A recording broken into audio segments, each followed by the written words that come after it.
خضرا نے آنکھیں زور سے میچ لیں، لیکن پھر آہستگی سے جب آنکھیں کھولیں تو خود کو غازان کی پناہوں میں دیکھ کر اس کی سانسیں اٹکی تھیں اور نظریں دوبارہ جھکا لیں۔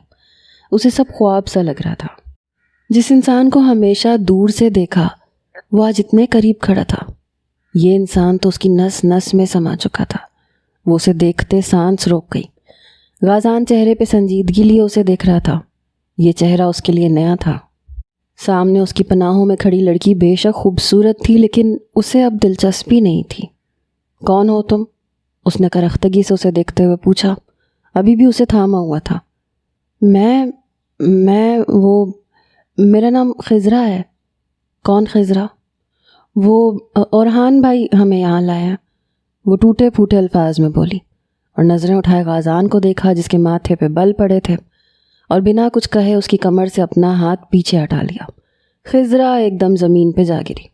اس کے منہ سے بے ساختہ چیخ نکلی اور اس نے آنکھوں میں پانی لیے غازان کو دیکھا، جس کا چہرہ غصے سے سرخ ہو رہا تھا، اور غصے کی وجہ خضرا کی آنکھیں تھیں جو سیم اسے سارا کی آنکھوں جیسی لگی، اور اس وجہ سے اس کا غصہ پل بھر میں اور پہلی ہی ملاقات میں اسے خضرا سے نفرت محسوس ہونے لگی۔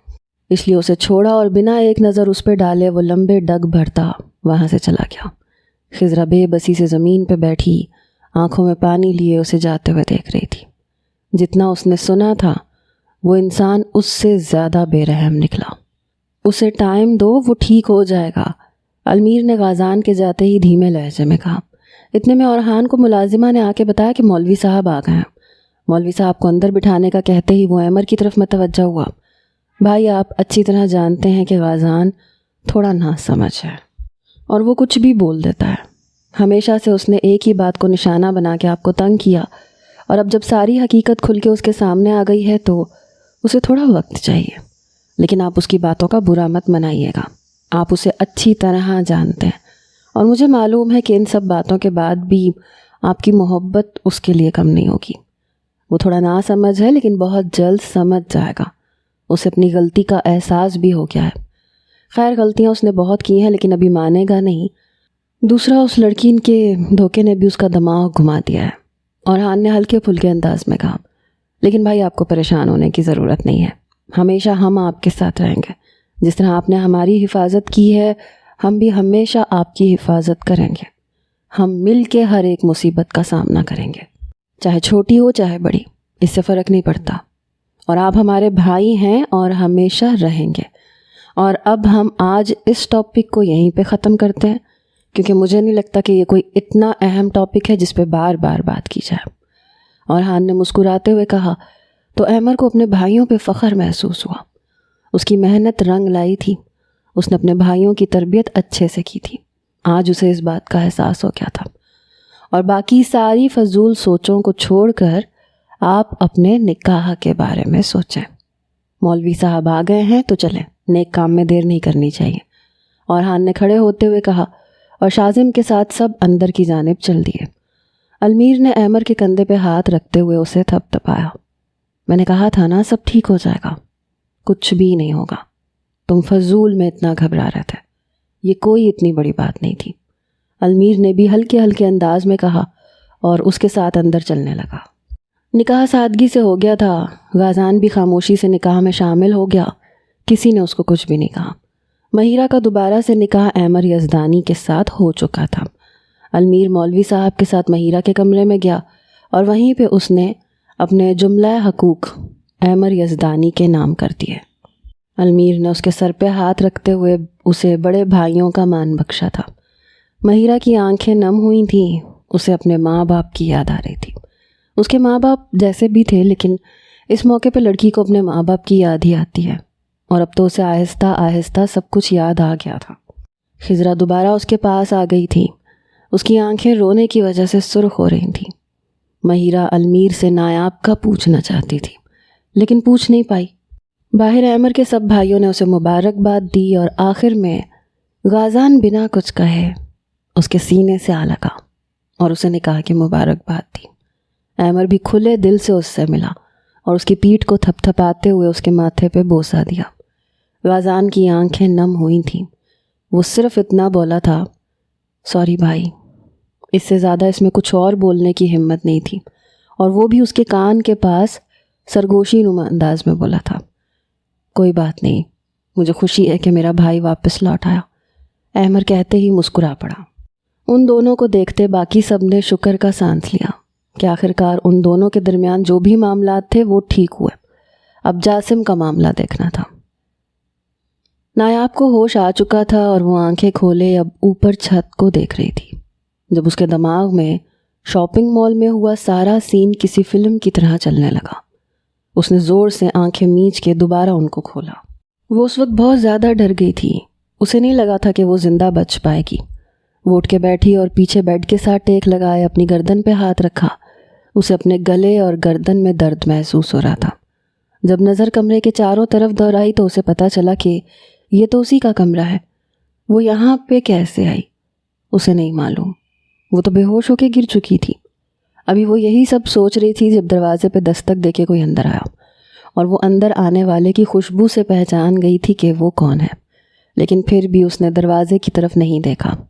المیر احمر کو مبارکباد دینے کے بعد اوپر آ گیا تھا۔ اسے لگ رہا تھا کہ نایاب جاگ گئی ہوگی۔ جب اس نے دروازہ کھولا تو سامنے نایاب کو بیٹھا ہوا پایا۔ وہ گہرا سانس لیتے ہوئے چلتا ہوا اس کے پاس آیا، اس کے سامنے کچھ فاصلے پہ بیٹھ گیا۔ نایاب کا چہرہ ابھی بھی سامنے کی طرف ہی تھا۔ اب طبیعت کیسی ہے تمہاری؟ المیر نے دھیمے سے لہجے میں اس کے ہاتھ پہ اپنا ہاتھ رکھتے ہوئے پوچھا۔ نایاب نے اس کی طرف اپنا چہرہ موڑے دیکھا اسے، اور اپنی سوالیہ نظریں اس کے چہرے پہ ٹکا دیں، جیسے پوچھ رہی ہو کہ وہ یہاں کیسے آئی۔ پھر اس کی نظروں کا مطلب سمجھ کے وہ اسے بتانے لگا کہ میں تمہیں وہاں سے ہاسپٹل لے کے گیا تھا اور پھر میں ہی گھر لے کے آیا ہوں۔ نایاب نے بولنے کی کوشش کی لیکن اس سے بولا نہیں گیا۔ المیر نے فوراً اسے کچھ بھی بولنے سے منع کر دیا۔ ڈاکٹر نے کہا ہے کہ کچھ دنوں تک تمہیں بولنے میں مسئلہ ہوگا، اس لیے ابھی بولنے کی کوشش مت کرو۔ تمہیں بھوک لگی ہے، کچھ کھانا ہے؟ اس نے ہاتھ آگے بڑھاتے نایاب کے چہرے پہ آئے بالوں کو کان کے پیچھے کرتے ہوئے پوچھا۔ اس نے نفی میں سر ہلا دیا۔ نہ چاہتے ہوئے بھی اس کی آنکھیں نم ہوئیں اور آنکھوں میں پانی جمع ہونے لگا۔ دیکھتے ہی دیکھتے آنسو اس کے گال پہ گرنے لگے۔ المیر اس کے آنسو دیکھ کے ایک دم سے تڑپ پڑا اور اس کا چہرہ اپنے ہاتھوں کے پیالے میں لیتے ہوئے اسے خود کے قریب کیا۔ کیا ہوا؟ درد ہو رہا ہے؟ ڈاکٹر کو بلاؤں؟ المیر نے بے تابی سے اس کے چہرے کو تکتے ہوئے پوچھا، جس نے دوبارہ سے نفی میں سر ہلایا اور بنا کچھ کہے اس کے سینے پہ سر رکھ کے آنسوؤں کو بہہ جانے دیا۔ آئی ایم سوری، میں تمہاری حفاظت نہیں کر پایا۔ کچھ دیر کی خاموشی کے بعد المیر کی آواز وہاں گونجی۔ وہ اچھے سے سمجھ گیا تھا کہ وہ کیا بولنا چاہتی ہے۔ نایاب نے چہرہ اوپر اٹھایا، اس کی طرف دیکھا اور المیر نے ہولے سے مسکراتے ہوئے اس کے ماتھے پہ لب رکھے۔ نایاب نے اس کے ہونٹوں کی نرمی کو محسوس کیا۔ اسے اپنے اندر سکون سا اترتا ہوا محسوس ہوا۔ وہ اتنے قریب تھی المیر کے کہ اس کے پرفیوم کی خوشبو کو اچھے سے اپنے اندر اترتا ہوا محسوس کر سکتی تھی۔ فکر مت کرو، آج جو ہوا وہ بس آخری بار تھا۔ دوبارہ کوئی تمہیں ہاتھ لگانا تو دور کی بات، کوئی تمہاری طرف دیکھنے سے پہلے بھی 100 بار سوچے گا۔ المیر نے پورا اعتماد لہجے میں کہا، تمہیں ایک بات بھی بتانی ہے۔ اس کا دھیان دوسری جانب کرنے کے لیے المیر نے کہا، احمر اور بھابھی کا نکاح دوبارہ آج کروا دیا گیا ہے۔ تم جانتی ہو بھابھی کو احمر کی ضرورت ہے اور مجھے لگتا ہے کہ احمر کو بھی بھابھی کی ضرورت ہے، اور جتنا اس نکاح کو ڈیلے کیا جاتا اتنا ان دونوں کے لیے اچھا نہیں ہوتا، اور مجھے یہی ٹھیک لگا، اس لیے میں نے دونوں کا نکاح پڑھوا دیا۔ امید کرتا ہوں کہ تم میری بات کو سمجھ سکو گی، اور یہ بھی جانتا ہوں کہ تم اور شاذم چاہتے تھے کہ فنکشن بہت بڑا ہو، لیکن صورتحال جیسی چل رہی ہے بڑا فنکشن ابھی ہم افورڈ نہیں کر سکتے۔ کچھ بھی ہو سکتا ہے، لیکن فکر مت کرو، ہم بہت جلد ایک بہت بڑا فنکشن رکھیں گے جس میں سب کو انوائٹ کریں گے، اور پھر تم لوگ جیسا چاہو کر سکتے ہو۔ المیر نے دھیمے لہجے میں اس کے بالوں میں ہاتھ پھیرتے ہوئے کہا۔ اس کی بات کو سمجھتے ہوئے اس نے اس بات میں سر ہلا دیا۔ ابھی تو وہ یہی چاہتی تھی کہ مہیرہ کا جلد از جلد نکاح احمر سے ہو جائے تاکہ وہ اسے اچھے سے سنبھال سکے، اس کا خیال رکھ سکے۔ اس کے بعد المیر نایاب کو سارا اور آئرہ کے بارے میں بتانے لگا، جو خاموشی سے اس کی بات سن رہی تھی۔ اس وقت وہ المیر کی پناہوں میں خود کو بہت محفوظ محسوس کر رہی تھی۔ جو بھی تھا، جیسے بھی تھا، ان کا نکاح ہوا تھا۔ جو المیر کے ساتھ اس نے کیا تھا، وہ اس کا شوہر تھا، اس سے محبت کرتا تھا اور وہ بھی اس سے محبت کرتی تھی۔ وہ جب بھی اس کے قریب ہوتا تھا، نایاب خود کو محفوظ محسوس کرتی تھی، اور اس بار بھی وہ بس اس کے سینے میں منہ چھپائے بیٹھی اس کی باتیں سن رہی تھی، اور وہ اس کے بالوں میں پیار سے ہاتھ چلا رہا تھا۔ شاذم اور اورحان کے زبردستی کمرے میں بھیجنے کی وجہ سے وہ کمرے میں آ گیا تھا۔ فی الحال اس کا کمرے میں آنے کا کوئی ارادہ تو نہیں تھا، کیونکہ اسے ایک ضروری کام سے جانا تھا، لیکن اورحان اور شاذم بالکل بھی اس کی بات سننے کے موڈ میں نہیں تھے۔ مہیرہ کو ایمر کے کمرے میں بٹھا دیا گیا تھا۔ وہ تو کمرے کو دیکھ کے حیران ہو رہی تھی۔ بے شک وہ کمرہ بہت زیادہ خوبصورت تھا، خوبصورتی سے سجا گیا تھا۔ وہ اس کی چوائس کو داد دیے بغیر نہیں رہ سکی۔ اس کے اپنے کمرے کو ڈبل کر دیا جائے تو اتنا بڑا ایمر کا روم تھا، صاف ستھرا، ہر چیز اپنی جگہ پہ، اور اس کی عادت تھی چیزیں اپنی جگہ پہ رکھنے کی۔ ابھی وہ چلتی ہوئی کمرے کو دیکھ رہی تھی جب دروازہ کھلنے کی آواز پہ چونک کے پیچھے مڑی۔ جو پہلے نوک ہوا تھا، اس نے وائٹ کلر کا لانگ فراک پہنا ہوا تھا، سر پہ دوپٹے کو سیٹ کیے ہوئے، ہلکے سے میک اپ میں وہ بہت زیادہ خوبصورت لگ رہی تھی۔ ایک بار وہ پہلے تیار ہوئی تھی جب اس کا نکاح سردار سے ہونے والا تھا، اور اب ایک بار وہ پھر تیار ہوئی تھی۔ یہ دوسری بار تھا جب اس نے میک اپ جیسی چیز کو ہاتھ لگایا تھا، لیکن یہ بات بھی سچ تھی کہ میک اپ کی وجہ سے وہ مزید خوبصورت بن کے آج ایمر کے ہوش ٹھکانے لگانے کے لیے کھڑی تھی۔ وہ گہرا سانس لیتے ہوئے کمرے کا دروازہ نوک کرتے ہوئے اندر آیا۔ حالانکہ یہ اس کا کمرہ تھا، لیکن پھر بھی یہ چیز اس کے مینرز کے خلاف تھی۔ وہ اندر آیا، سامنے کھڑی اپنی بیوی کو دیکھتے ایک پل کے لیے وہ ہر ایک چیز کو فراموش کر بیٹھا۔ وہیں اس کے قدم منجمد ہوئے۔ ایسا تو اسے پہلے بھی دلہن کے روپ میں دیکھ کے نہیں ہوا تھا جیسا اب ہو رہا تھا۔ شاید وہ پہلے اس کے لیے نہیں سجی سنوری تھی، لیکن آج وہ اس کے لیے سجی تھی۔ ایمر نے اسے سر سے لے کے پاؤں تک دیکھا اور گہرا سانس لیتے ہوئے خود کو پرسکون کیا۔ خود وہ نارمل سے حلیے میں ہی تھا، تھکا سا لگ رہا تھا۔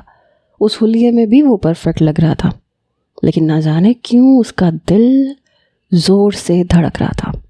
ایسا اس کے ساتھ پہلی بار ہو رہا تھا۔ اس نے اپنے دل کو ڈپٹا، خود چلتا ہوا اس کے پاس آ کے کھڑا ہو گیا، جو اب نظریں جھکائے ہاتھوں کو پکڑ کے کھڑی نروس سی انہیں مروڑ رہی تھی۔ تم کچھ پوچھنا چاہتی ہو؟ ایمر کو سمجھ نہیں آئی بات کا آغاز کیسے کرے۔ ایمر یزدانی، جس کے سامنے باقی سب کی بولتی بند ہو جاتی تھی، آج ایک چھوٹی سی لڑکی کے سامنے بات کرنے سے ہچکچا رہا تھا۔ جی؟ مہیرہ نے سر اٹھایا، نا سمجھی سے اس کی طرف دیکھتے ہوئے پوچھا۔ پوچھو، کیا پوچھنا ہے؟ ایمر کو لگا وہ کچھ پوچھنا چاہتی ہے۔ نہیں، مجھے تو کچھ نہیں پوچھنا، مہیرہ نے جلدی سے نفی میں سر ہلاتے ہوئے کہا۔ تو پھر جی کیوں کہا؟ ایمر نے ماتھے پہ بل لاتے ہوئے اس سے پوچھا، جو ایک دم اس کے بدلتے تیور دیکھ کے ہڑبڑا گئی۔ میرا مطلب ہے مجھے کچھ نہیں پوچھنا۔ وہ اس وقت بے حد کنفیوز ایمر کے سامنے کھڑی تھی، سر اس کا جھکا ہوا تھا۔ ایمر نے تھوڑی پکڑ کے اس کا چہرہ اوپر کیا اور مزید اس کے قریب ہوا۔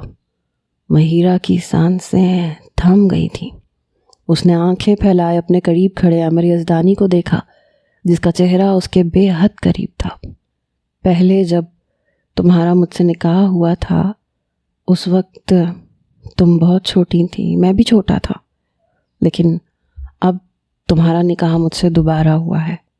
پہلے کے نکاح کو میں اتنی زیادہ نہیں اہمیت دیتا تھا کیونکہ تب ہم چھوٹے تھے، لیکن یہ نکاح، وہ بات کہہ کے سانس لینے کو رکا، یہ نکاح میرے لیے بہت اہمیت رکھتا ہے۔ اب تم میری بیوی ہو تو تمہیں خود کو میرے مطابق ڈھالنا ہوگا۔ جو چیز مجھے نہیں پسند وہ تم ہرگز نہیں کرو گی، جیسا میں کہوں گا تم ویسا ہی کرو گی۔ میری مرضی کے بغیر تم گھر سے قدم بھی باہر نہیں نکالو گی، میرے علاوہ تم کسی کے ساتھ باہر نہیں جاؤ گی۔ وہ ابھی سے اس پہ اتنی زیادہ پابندی لگا رہا تھا، اور مہیرہ حیران سی اس کی طرف دیکھ رہی تھی۔ آپ نے مجھ سے نکاح پابندی لگانے کے لیے کیا ہے؟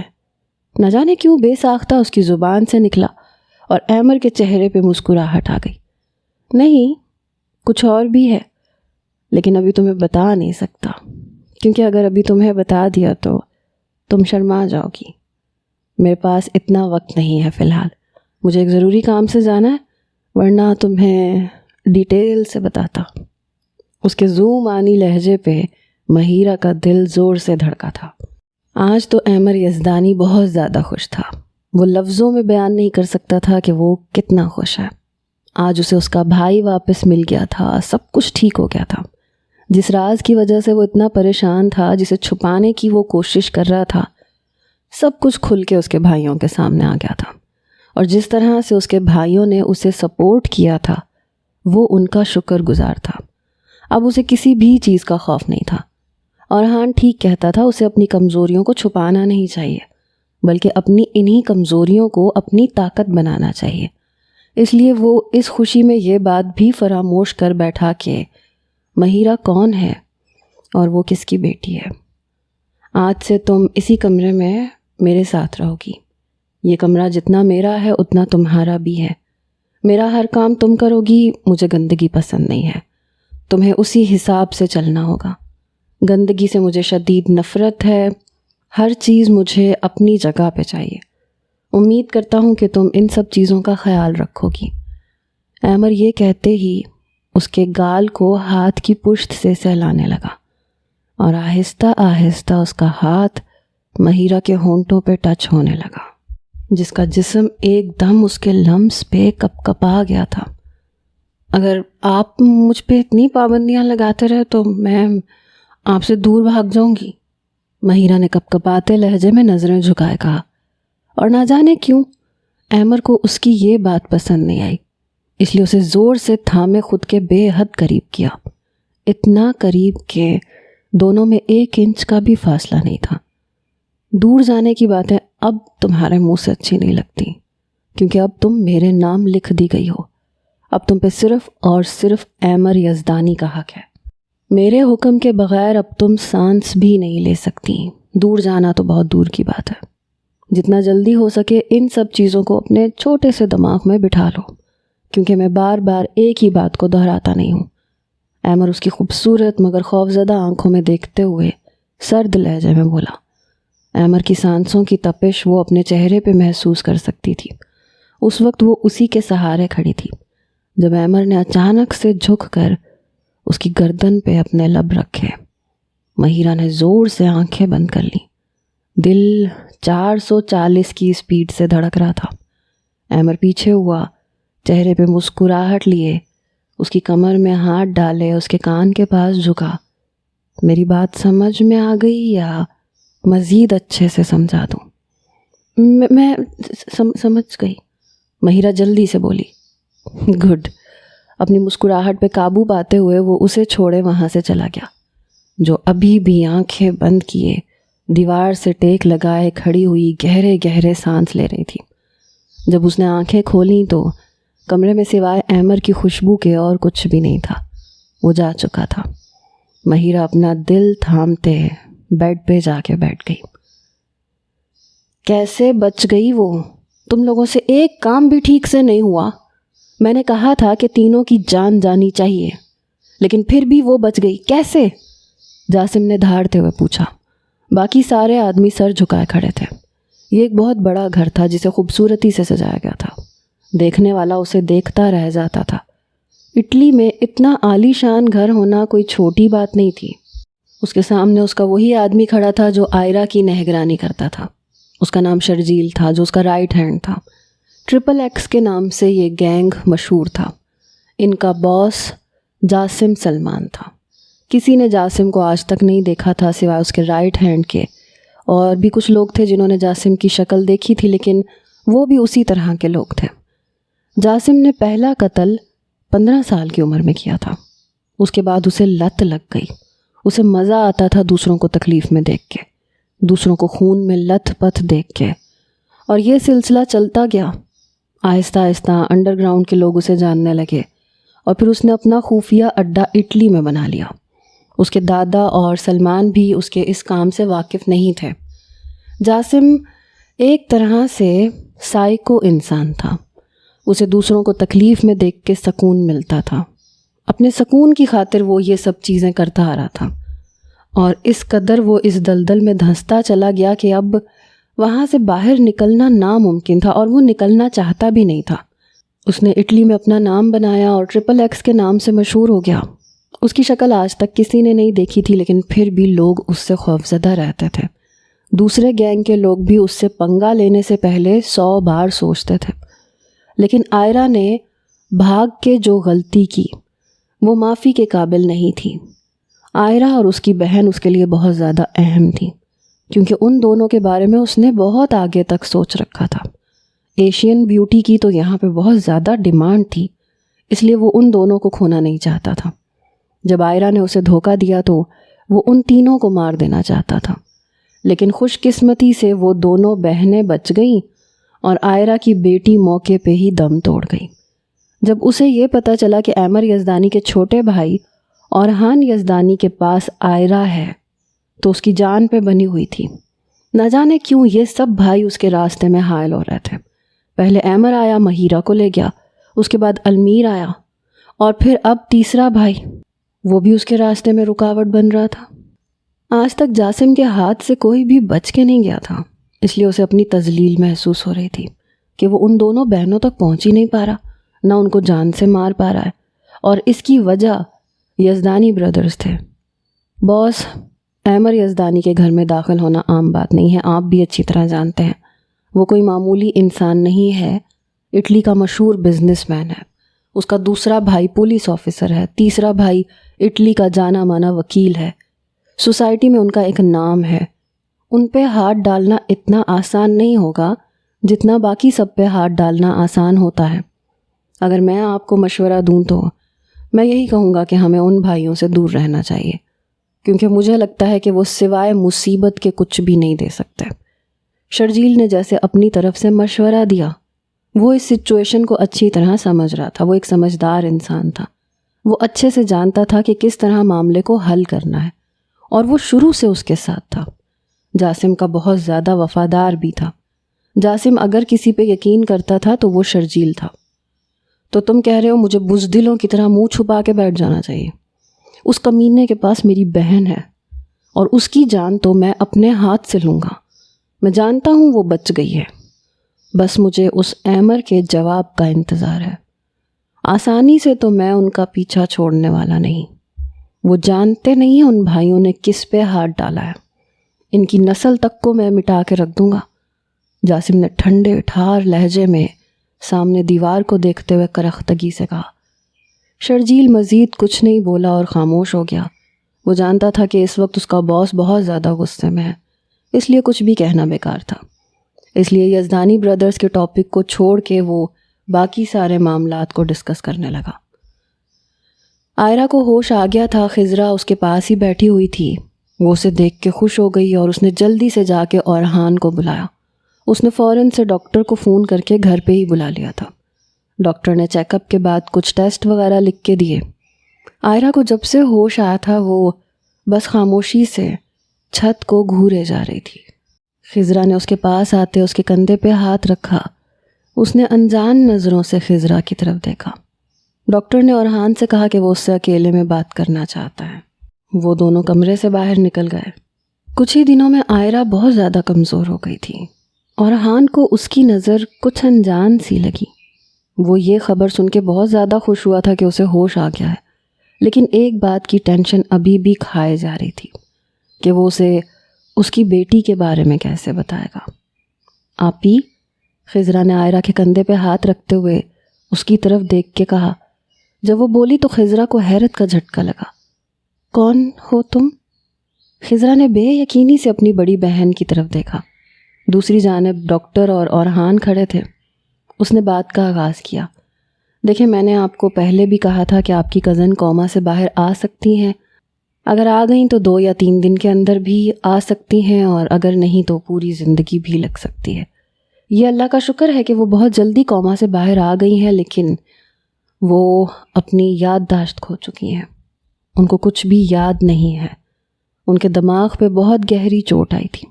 یہ تو شکر ہے کہ وہ بچ گئیں، ورنہ جتنی گہری چوٹ آئی تھی امید تو نہیں تھی ان کے بچنے کی، لیکن اللہ تعالیٰ جسے زندگی دے۔ ڈاکٹر اپنی بات کہہ کے خاموش ہو گیا۔ اورحان ابھی بھی خاموشی سے کھڑا حیرت سے ڈاکٹر کو دیکھ رہا تھا۔ دیکھیے اورحان یزدانی، میں جانتا ہوں کہ آپ اس وقت شوق میں ہیں، لیکن مجھے لگتا ہے کہ جو کچھ بھی ہوتا ہے ہماری بہتری کے لیے ہوتا ہے۔ اب آپ دیکھیں کہ ان خاتون نے اپنی بچی کو کھویا ہے، اور اگر ان کو یاد آ جائے کہ انہوں نے اپنی بچی کو کھویا ہے تو ان کی حالت مزید بگڑ سکتی ہے۔ اس لیے بہتری اسی میں ہے کہ آپ انہیں ان کی بچی کے بارے میں کچھ بھی نہ بتائیں۔ ڈاکٹر نے اپنی طرف سے اسے مشورہ دیا۔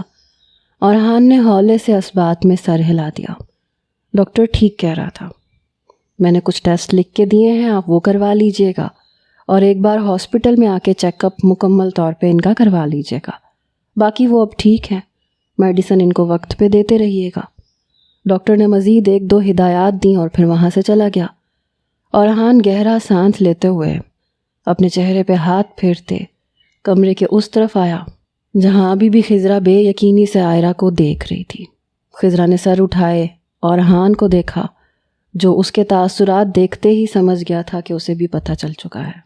اورحان نے اپنے تاثرات ٹھیک کیے، چلتا ہوا کچھ فاصلے پہ ہی بیٹھ گیا۔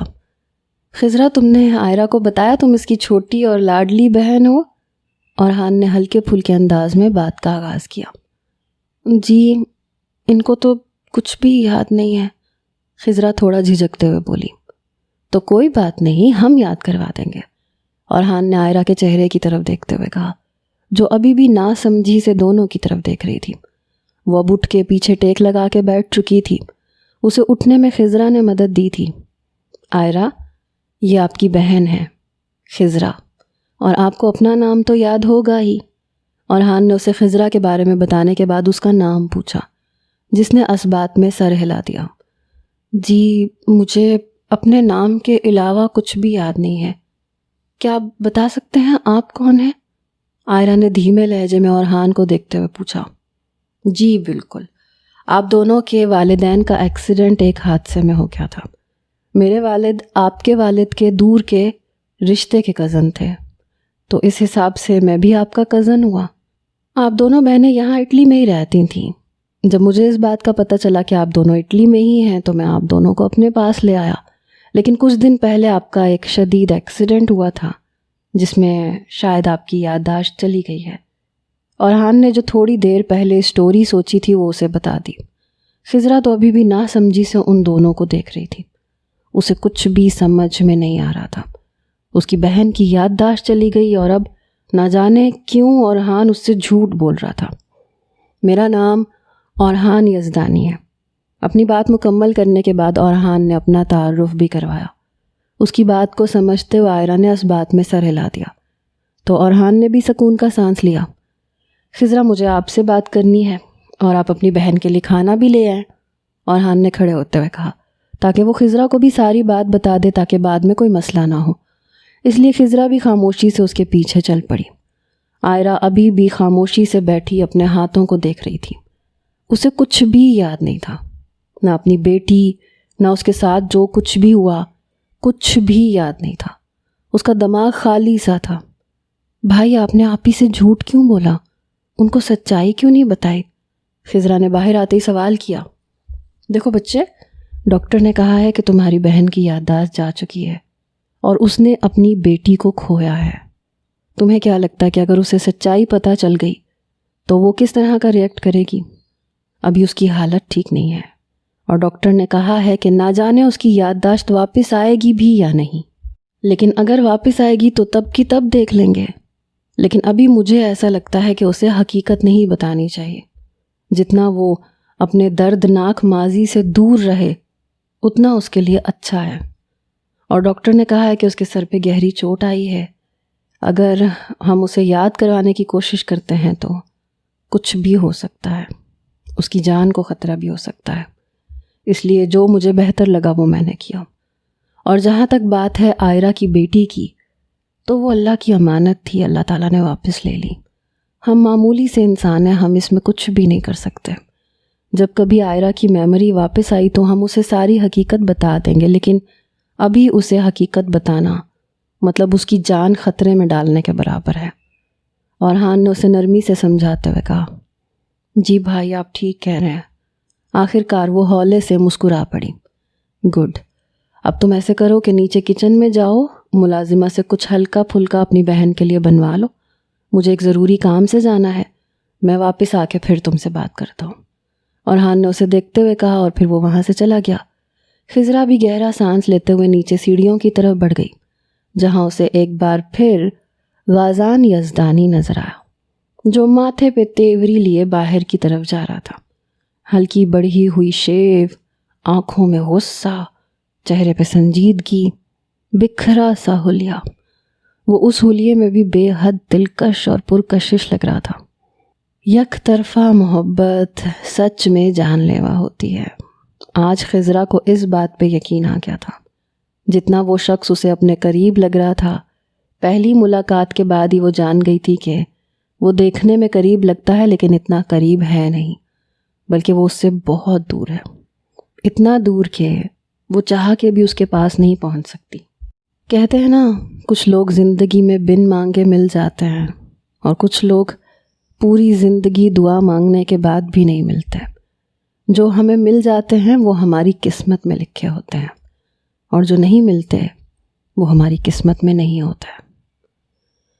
غازان دوبارہ اپنے فلیٹ پہ واپس آ گیا۔ وہ وہاں اپنے بھائیوں کے پاس رکنا نہیں چاہتا تھا، کیونکہ اس وقت وہ تنہائی چاہتا تھا۔ وہ تو اورحان نے اسے بلا لیا تو وہ آ گیا تھا، ورنہ فی الحال وہ 2 3 4 دن تک کے لیے اکیلے تنہا رہنا چاہتا تھا۔ اپنے بکھرے ہوئے فلیٹ میں وہ داخل ہوا تو اس کی نظر سامنے صوفے پہ بیٹھی اس لڑکی پہ پڑی، جس کی وجہ سے وہ اس قدر تکلیف میں تھا۔ اسے دیکھتے ہی غصہ پھر سے اود آیا۔ اسے یاد آیا کہ اس نے اپنے فلیٹ کی ایک چابی اس بے بس لڑکی کو بھی دی تھی، جس کی خاطر وہ اپنا سب کچھ لٹانے کو تیار تھا۔ کتنا بے وقوف تھا وہ۔ آہٹ پہ سارا نے اٹھ کے پیچھے کی جانب دیکھا، جہاں غازان آنکھوں میں قہر لیے اس کی جانب دیکھ رہا تھا۔ سارا بہت سوچ سمجھ کے یہاں آئی تھی۔ وہ اتنی آسانی سے غازان کو اپنے ہاتھوں سے جانے نہیں دے سکتی تھی۔ غازان اچھا خاصا امیر آدمی تھا، اس کی قیمت اتنی زیادہ تھی تو باقی پراپرٹی کی مالیت کتنی ہوگی۔ یہی سوچ کے وہ دوبارہ اس کے پاس آئی تھی کہ وہ اسے اپنے پیار کے جھانسے میں دوبارہ پھنسا کے منا لے گی، لیکن اسے نہیں پتا تھا کہ غازان ان مردوں کی طرح نہیں ہے جو اس کی محبت میں اور اس کے حسن پہ دوبارہ سے مر مٹے گا، سب کچھ بھول جائے گا۔ مرد چاہے جتنا بھی آزاد خیال ہو، لیکن وہ اپنی بیوی یا جس سے بھی وہ محبت کرتا ہے اس پہ کسی غیر کی نظر برداشت بھی نہیں کر سکتا، چھونا تو بہت دور کی بات ہے۔ اور سارا نے جو حرکت کی تھی وہ معافی کے قابل بالکل بھی نہیں تھی۔ تم یہاں کیا کر رہی ہو؟ وہ کرختگی سے اسے دیکھتے ہوئے بولا۔ ہاتھوں کی مٹھیاں بنائے وہ اپنے غصے کو کنٹرول کر رہا تھا کہ کہیں کچھ ایسا نہ کہہ دے کہ بعد میں پچھتاوا ہو۔ دیکھو غازان، میں جانتی ہوں تم غصے میں ہو اور تمہارا غصہ ہونا بھی جائز ہے، لیکن کیا تم ایک بار میری بات سن سکتے ہو؟ جیسے تم نے دیکھا اور جیسا تم سمجھ رہے ہو ویسا بالکل بھی نہیں ہے۔ تم اتنا تو مجھ پہ بھروسہ کر سکتے ہو نا؟ تم مجھ سے محبت کرتے ہو، تم اتنی سی بات پہ مجھ سے خفا نہیں ہو سکتے۔ سارا نے اپنی طرف سے اسے سمجھانا چاہا، اس کے قریب آنا چاہا، جب غازان نے ہاتھ کے اشارے سے اسے وہیں رکنے کا کہا۔ جیسا میں سمجھ رہا ہوں وہ غلط ہے، جیسا میں سوچ رہا ہوں وہ غلط ہے، جیسا میں نے اپنی ان گنہگار آنکھوں سے دیکھا وہ بھی غلط ہے۔ تو حقیقت کیا ہے مس سارا؟ آپ مجھے بتانا پسند کریں گی؟ مان لیا کہ میری نظروں نے دھوکہ کھایا، مان لیا میرے کانوں نے دھوکہ کھایا، پھر بھی میں ایک سوال کا جواب چاہتا ہوں تم سے۔ تم اس لڑکے کے فلیٹ میں، اس کے بیڈ روم میں بنا کپڑوں کے کیا کر رہی تھی؟ اس کے ایک ایک لفظ کو چبا کے بولنے پہ سارا کو خوف کے مارے اپنے قدموں پہ کھڑا رہنا دشوار لگنے لگا۔ اس وقت اسے احساس ہوا کہ اسے غازان کے فلیٹ پہ نہیں آنا چاہیے تھا۔ جتنا وہ آسان کام سمجھ رہی تھی اتنا وہ تھا نہیں۔ وہ غازان کو باقی مردوں کی طرح ہی سمجھ رہی تھی کہ وہ اپنے حسن کے جال میں اسے دوبارہ سے پھنسا کے سب کچھ ٹھیک کر لے گی، لیکن ایسا نہیں تھا۔ غازان ایک غیرت مند مرد تھا، غازان تم غلط سمجھ رہے ہو، وہ میرے ساتھ زبردستی کرنے کی کوشش کر رہا تھا۔ سارا کو جب کچھ سمجھ میں نہیں آیا تو جو زبان میں آیا وہ بول دیا۔ اس کی بات سننے کے بعد غازان کہا لگا کے ہنس پڑا۔ تمہیں دیکھ کے لگ تو نہیں رہا تھا کہ وہ تمہارے ساتھ زبردستی کر رہا ہے۔ میں اور تم کتنی بار ایک فلیٹ میں ہیں، تمہارے یا میرے پاس اکیلے رہے ہیں۔ تم اچھی طرح جانتی ہو کہ تم نے کتنی بار میرے قریب آنے کی کوشش کی، اور میں نے ہمیشہ یہ کہہ کے تمہیں پیچھے کیا کہ ہم شادی سے پہلے کوئی بھی ناجائز تعلق نہیں بنائیں گے۔ اور اب تو مجھے لگتا ہے کہ جب تم پہلی بار مجھ سے ملی تھیں اس وقت بھی تم نشے میں نہیں تھیں، تم جان بوجھ کے میرے قریب آئی تھیں تاکہ تم مجھے اپنے جال میں پھنسا سکو۔ اب غازان کا لہجہ پرسکون تھا۔ تم غلط سمجھ رہے ہو Ghazan, shut up, just shut up. مجھے تمہاری آواز سے بھی اب نفرت محسوس ہونے لگی ہے۔ تمہیں میری کہی ہوئی بات سمجھ میں نہیں آئی تھی؟ غازان فوراً اس کے قریب پہنچا اور اسے بالوں سے دبوچ کے اس کا چہرہ اوپر کیا۔ میں نے تمہیں کہا تھا کہ میں تمہارا چہرہ بھی دیکھنا نہیں چاہتا، تو تمہاری ہمت کیسے ہوئی میرے فلیٹ پہ آنے کی؟ تمہیں آج آخری بار کہہ رہا ہوں، آج کے بعد اگر تم نے مجھے اپنی شکل دکھائی یا میرے سامنے آنے کی کوشش کی تو یقین کرو تمہاری جان لینے سے پہلے میں 1 سیکنڈ بھی نہیں سوچوں گا، اور میرے لیے یہ اتنا مشکل کام نہیں ہے۔ جانتی ہو کیوں؟ کیونکہ میرا ایک بھائی لائر ہے، ایک بھائی پولیس آفیسر ہے، وہ معاملے کو اچھی طرح سنبھال لیں گے۔ میرے لیے قتل کرنا اور اسے چھپانا کوئی مشکل کام نہیں ہے، لیکن تمہارے گندے خون سے میں اپنے ہاتھ رنگنا نہیں چاہتا، اس لیے کوشش کرنا کہ مجھ سے دور رہو، اور اگر تم میرے سامنے دوبارہ آئیں تو پھر میں اپنی کوشش کو ترک کر دوں گا اور تمہاری جان لینے میں 1 سیکنڈ بھی نہیں لگاؤں گا۔ وہ غصے سے پھنکا رہا تھا، آنکھیں سرخ ہو رہی تھیں۔ یہ روپ سارا کے لیے نیا تھا۔ اس کے بالوں کو جھٹکے سے چھوڑتے وہ بنا اسے سنبھلنے کا موقع دیے اسے بازو سے تھام کے باہر جا کے دروازے کے باہر اسے دھکیل دیا۔ وہ گرتے گرتے بچی اور اس نے اس کے منہ پہ دروازہ بند کر دیا۔ سارا کو اپنی تجلیل محسوس ہوئی تھی۔ غصے سے جبڑے بھینچے وہ وہیں کھڑی رہی۔ بہت غلط کیا تم نے غازان یزدانی، بہت غلط۔ اب دیکھنا میں تمہارے ساتھ کیا کرتی ہوں۔ غصے سے منہ میں بڑبڑاتے ہوئے وہ دانت پیستے ہوئے وہاں سے چلی گئی۔ غازان نے دروازہ لاک کرتے ہی بیٹھ کے ایک نمبر ڈائل کیا تاکہ وہ اپنے فلیٹ کا لاک چینج کروا سکے۔ ایمر کے پاس جاسم کا نمبر موجود تھا، اس لیے اس نے جاسم کو صرف ایک میسج کیا کہ نایاب کو تو مرتے دم تک بھی وہ اس کے حوالے نہیں کرے گا، اس لیے اسے جو کرنا ہے وہ کر لے۔ اور اس کے میسج میں یہ صاف اشارہ اس نے دے دیا تھا کہ اگر وہ ایمر کے بھائیوں کو سچائی بتانا چاہتا ہے تو بتا دے۔ جاسم اس کا میسج پڑھ کے بہت حیران ہوا تھا کہ ایک رات میں اتنا سب کچھ کیسے بدل گیا۔ وہ جانتا تھا کہ جب اس نے ایمر کو کہا تھا کہ وہ یہ ساری حقیقت اس کے بھائیوں کو بتا دے گا تو اس کے چہرے کا رنگ اڑ گیا تھا۔ اس کا مطلب تو یہی تھا کہ اس نے اپنے بھائیوں سے یہ بات چھپا کے رکھی تھی، لیکن اب میسج کو دیکھ کے یہ لگ رہا تھا کہ اب اسے اس راز کی پرواہ نہیں ہے۔ اس بات نے جاسم کو پریشان کر دیا تھا، لیکن وہ سوچ رہا تھا کہ کچھ نہ کچھ تو کرنا پڑے گا۔ لیکن کچھ دنوں کے بعد ایمر بہت زیادہ مطمئن تھا۔ شام کو جب وہ گھر واپس آیا تو اسے ایک بزنس پارٹنر کی برتھ ڈے پارٹی میں جانا تھا۔ ایمر اس طرح کی پارٹیز میں جاتا تو نہیں تھا، لیکن اس انسان نے اسے بہت زیادہ انسسٹ کیا تھا۔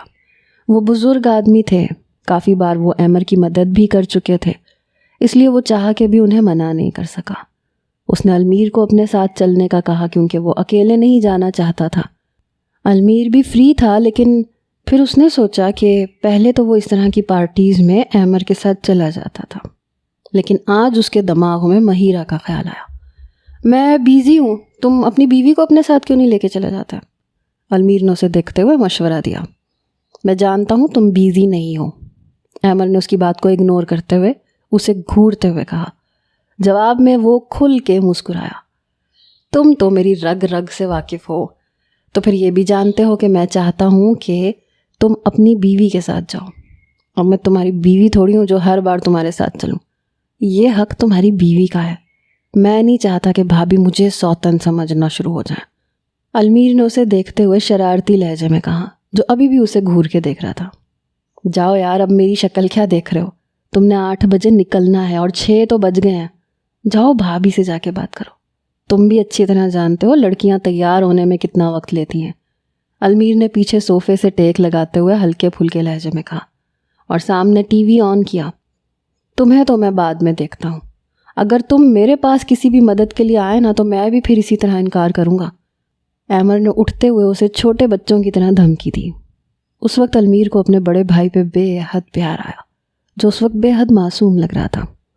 تب کی تب دیکھی جائے گی, المیر نے کندھے اچکاتے ہوئے کہا. وہ اس پہ ایک گھوری ڈالتے ہوئے وہاں سے چلا گیا. المیر بھی اٹھ کے نایاب کے کمرے کی طرف بڑھ گیا تاکہ اسے دیکھ سکے کہ اسے کسی چیز کی ضرورت تو نہیں ہے. ایمر اوپر اپنے کمرے میں آیا تو کمرہ خالی تھا.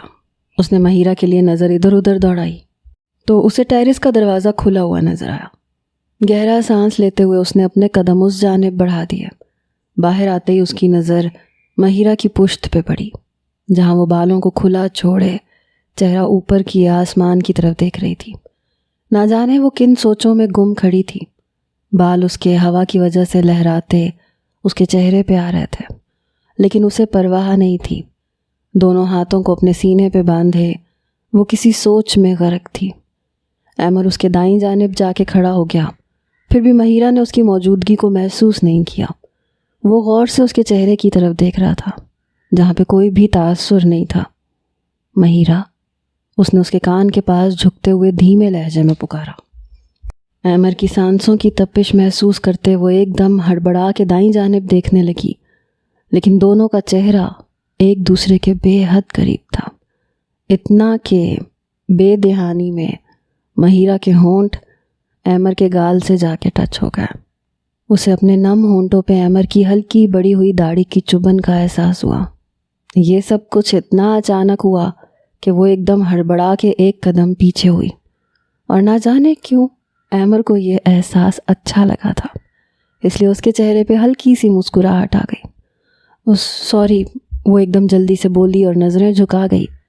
کس بات کے لیے؟ وہ انجان بنتے اس کے سامنے کھڑا پوچھ رہا تھا, اور مہیرہ کو سمجھ نہیں آئی کہ وہ اسے کس طرح سے سوری کی وجہ بتائے, جبکہ وہ بھی اچھی طرح جانتا تھا شاید وہ اسے تنگ کر رہا تھا, لیکن مہیرہ کو یہ محسوس نہیں ہوا. وہ اپنے ہاتھوں کو مروڑتی ہوئی کھڑی تھی, چہرہ جھکا گئی کیونکہ جواب تو اس کے پاس تھا نہیں.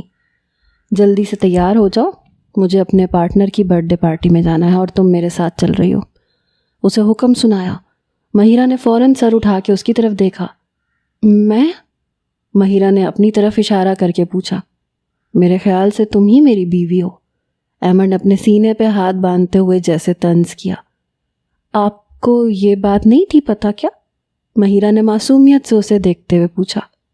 کیا؟ ایمر نے بھی حیرانگی سے پوچھا. یہ کہ میں آپ کی بیوی ہوں. مہیرہ تو ابھی بھی نا سمجھی سے اس کی طرف دیکھ رہی تھی. یا اسے ایمر کی بات سمجھ میں نہیں آئی تھی, یا اس وقت اس کا دماغ کام نہیں کر رہا تھا, اس لیے جو منہ میں آ رہا تھا بولتی جا رہی تھی.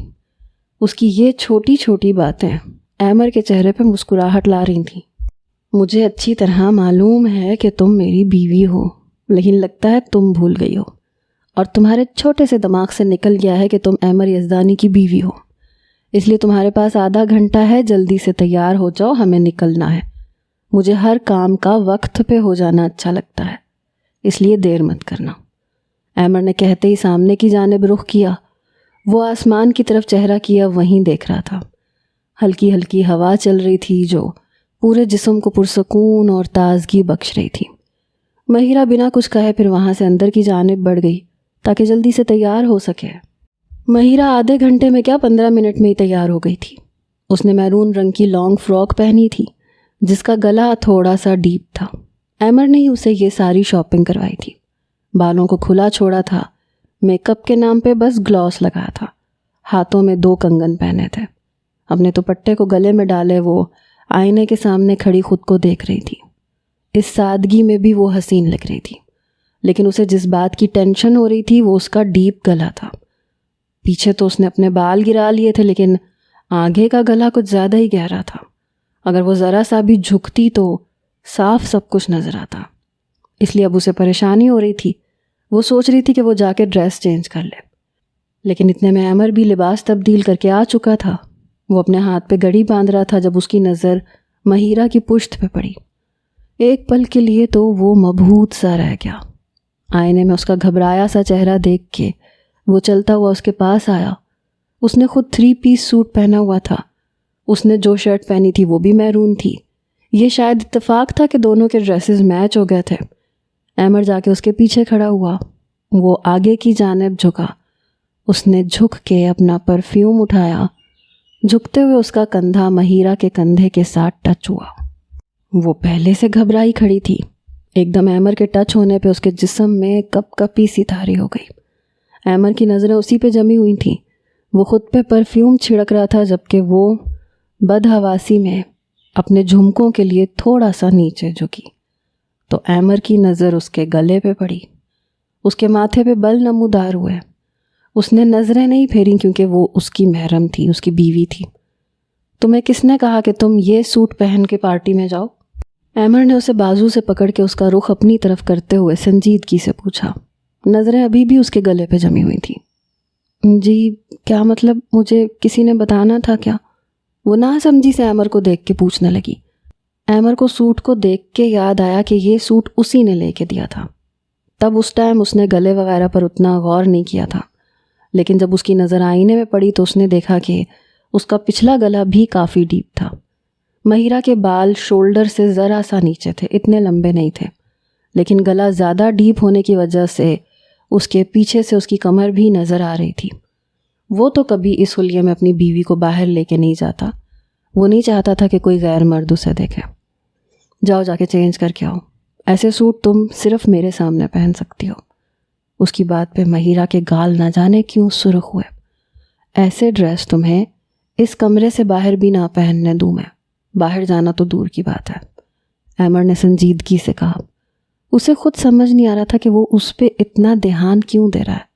وہ تو اسے پسند نہیں کرتا تھا، تو پھر اس پہ اپنا حق کیوں جما رہا تھا؟ لیکن جو بھی تھا اس وقت وہ ان باتوں کے بارے میں سوچنا نہیں چاہتا تھا۔ وہ لیکن ہمیں دیر ہو رہی ہے نا؟ مہیرہ نے تھوڑا جھجکتے ہوئے پوچھا۔ نہیں دیر نہیں ہو رہی، تم جاؤ اور جا کے تبدیل کر کے آؤ۔ وہ سارے ڈریسز کے گلے ایسے ہی ہیں، مہیرہ نے سر جھکائے ہوئے جیسے بہت اہم اطلاع اسے دی۔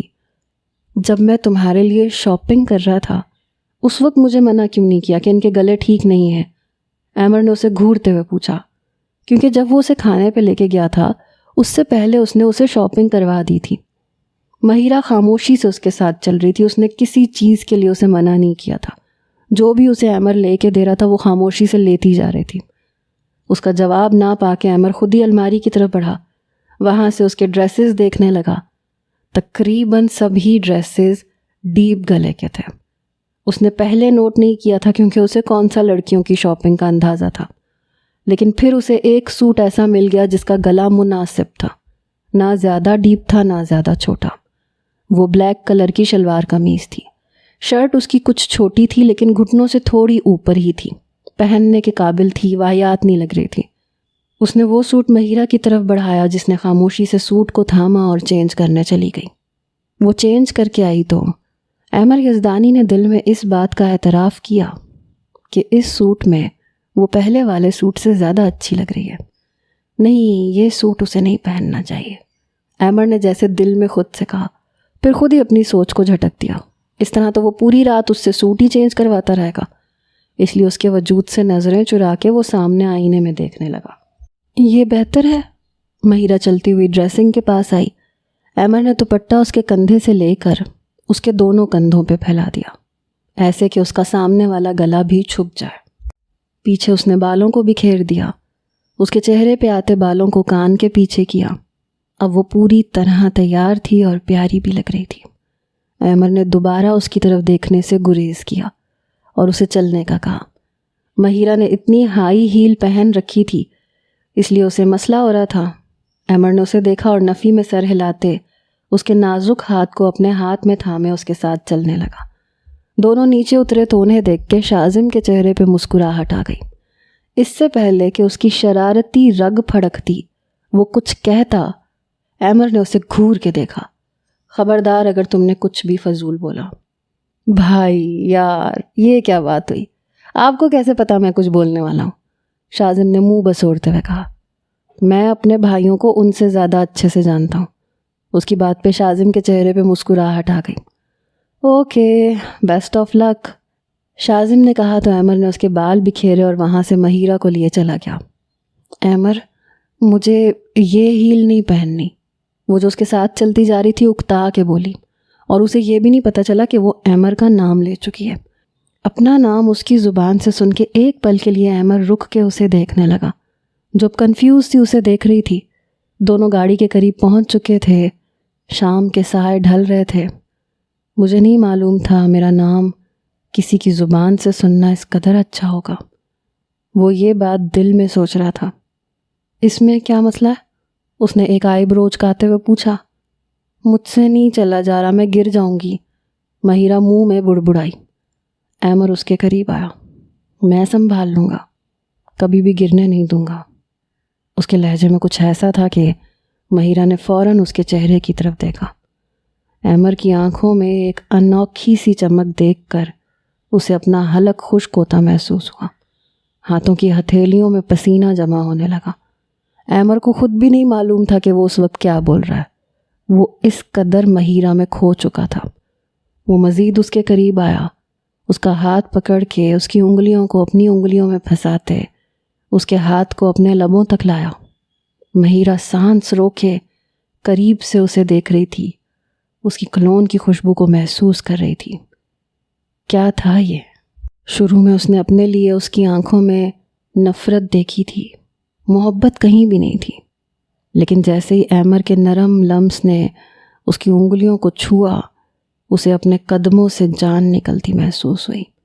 اس نے فوراً سے ایمر کے کندھے پہ ہاتھ رکھا۔ دونوں میں فاصلہ ہوا کے گزرنے کا بھی نہیں تھا۔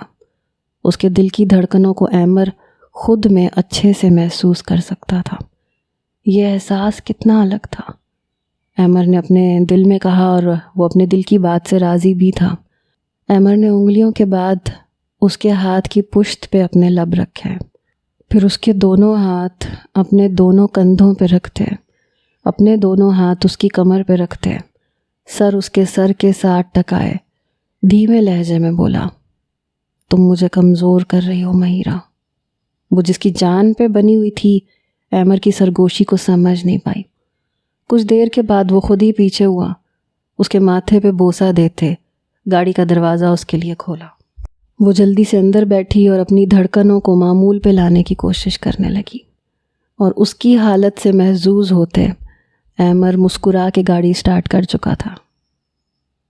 المیر نایاب کے کمرے میں آیا تو وہ دوائیوں کے زیر اثر سو رہی تھی۔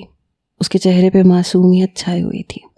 وہ چھوٹے چھوٹے قدم اٹھاتا اس کے پاس ہی آ کے بیٹھ گیا، ہاتھ آگے بڑھاتے نرمی سے اس کے گال کو چھونے لگا۔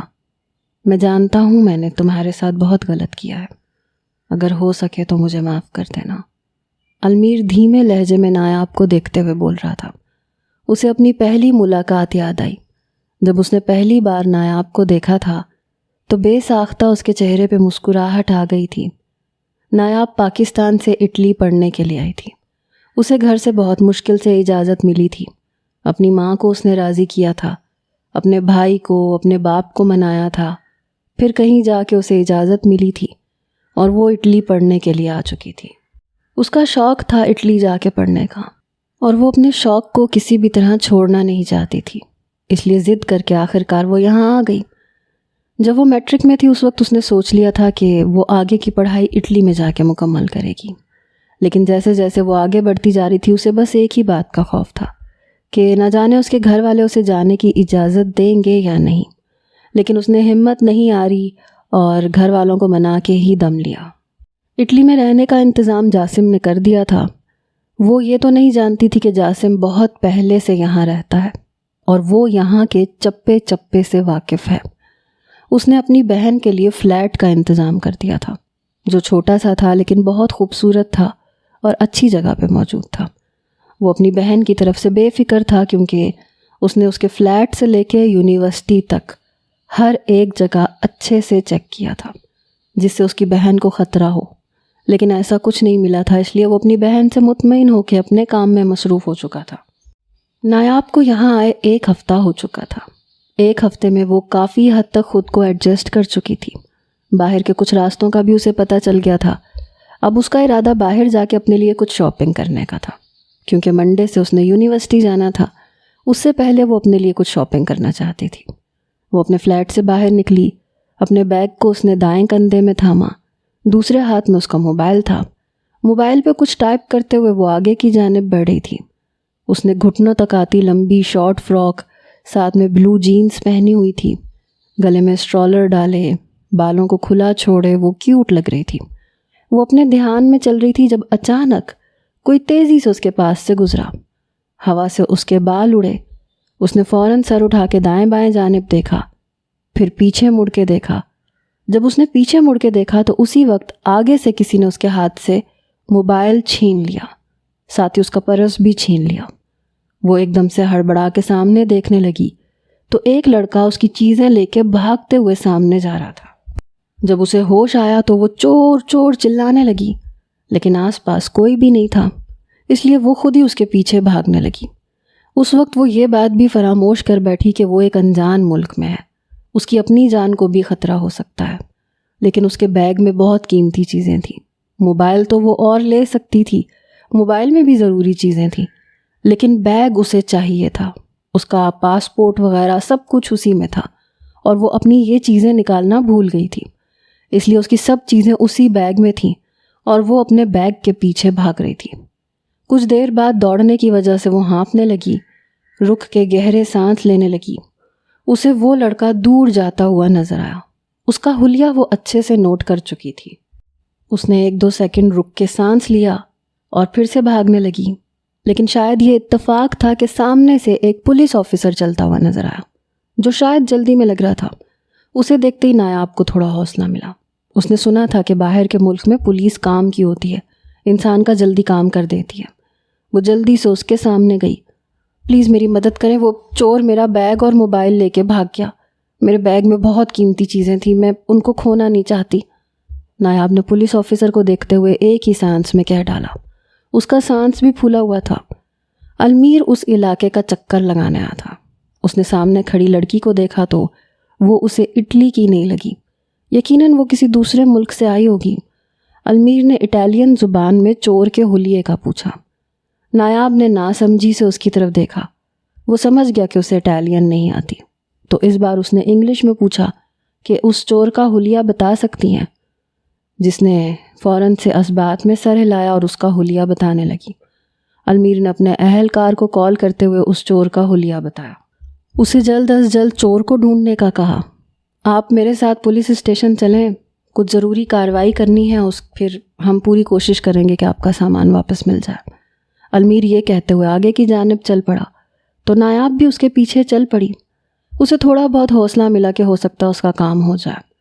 پولیس اسٹیشن میں رپورٹ درج کروانے کے بعد نایاب باہر آئی. اب اسے سمجھ میں نہیں آ رہی تھی کہ اپنے فلیٹ میں کیسے جائے، کیونکہ فلیٹ کی چابی تو اسی میں تھی اور یہاں پہ تو وہ کسی کو جانتی بھی نہیں تھی. اپنے گھر پہ بھی کال نہیں کر سکتی تھی. نمبر تو اسے یاد تھے، لیکن اگر گھر پہ کال کر بھی دیتی تو وہ لوگ یہاں پہ اس کی مدد کیسے کر سکتے تھے. اپنے گھر والوں کو وہ پریشان بھی نہیں کرنا چاہتی تھی، اور وہ یہ بھی نہیں چاہتی تھی کہ وہ اس کے باہر جانے کو فیصلے کو غلط قرار دیں. کیا کروں؟ وہ اپنے سر کو دباتے ہوئے پولیس اسٹیشن کے باہر چکر لگانے لگی. اس کے پاس تو ٹیکسی میں بیٹھ کے جانے کے لیے پیسے بھی نہیں تھے.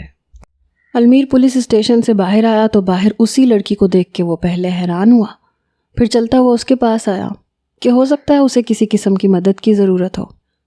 آپ ابھی تک گھر نہیں گئی؟ کل تک ہم پوری کوشش کریں گے کہ آپ کا سامان آپ کو واپس مل جائے.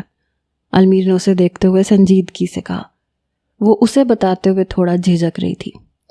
وہ میرے بیگ میں میرے فلیٹ کی چابی تھی اور میرے پاس پیسے بھی نہیں ہیں گھر جانے کے.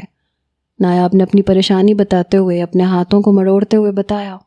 المیر گہرا سانس لے کے رہ گیا. چلے میں آپ کو آپ کے فلیٹ پہ چھوڑ دیتا ہوں. اس کی آفر کو اگر اس کے پاس پیسے ہوتے تو وہ ٹھکرا چکی ہوتی، لیکن اس وقت وہ مجبور تھی. لیکن ایک بات اس کی سمجھ میں نہیں آ رہی تھی کہ وہ فلیٹ پہ جا کے کیا کرے گی، کیونکہ دروازہ تو کھلے گا نہیں. پھر بھی خاموشی سے اس کے ساتھ بیٹھ گئی. ایک بات نایاب نے تسلیم کی تھی کہ اس کے ساتھ بیٹھا انسان حد سے زیادہ ہینڈسم ہے. اسے خود کو دیکھتا پا کر المیر نے ایک آئی برو اچکاتے اس کی طرف دیکھا تھا۔ وہ ہڑبڑا کے باہر دیکھنے لگی۔ پولیس اسٹیشن سے 15 منٹ کے فاصلے پہ اس کا فلیٹ تھا۔ المیر اس کے ساتھ باہر آیا۔ اس وقت شام ہو چکی تھی۔ وہ دونوں اندر کی جانب بڑھ گئے۔ اس نے نایاب سے فلیٹ کے بارے میں پوچھا تو اس نے فلیٹ کا بتا دیا۔ المیر اس کے سامنے ہی جا کے کھڑا ہو گیا۔ اس نے اپنی پاکٹ میں سے ایک نوکیلی سی چیز نکالی، لاک کو کھولنے کی کوشش کرنے لگا۔ دوسری کوشش پر ہی وہ تالا ایک دم سے کھل گیا۔ نایاب نے حیرانگی سے المیر کی طرف دیکھا۔ ہم لوگ پولیس آفیسر ہیں، یہ ساری چیزیں ہمارے لیے عام ہیں۔ المیر نے جیسے اس کی کنفیوژن دور کی۔ آپ اندر جائیں، اندر سے دروازہ لاک کر لیں، صبح میں خود آؤں گا اور آ کے یہ لاک کو چینج کروا دوں گا، لیکن اس سے پہلے آپ باہر نہیں آ سکتی کیونکہ پھر دوبارہ دروازہ نہیں کھلے گا۔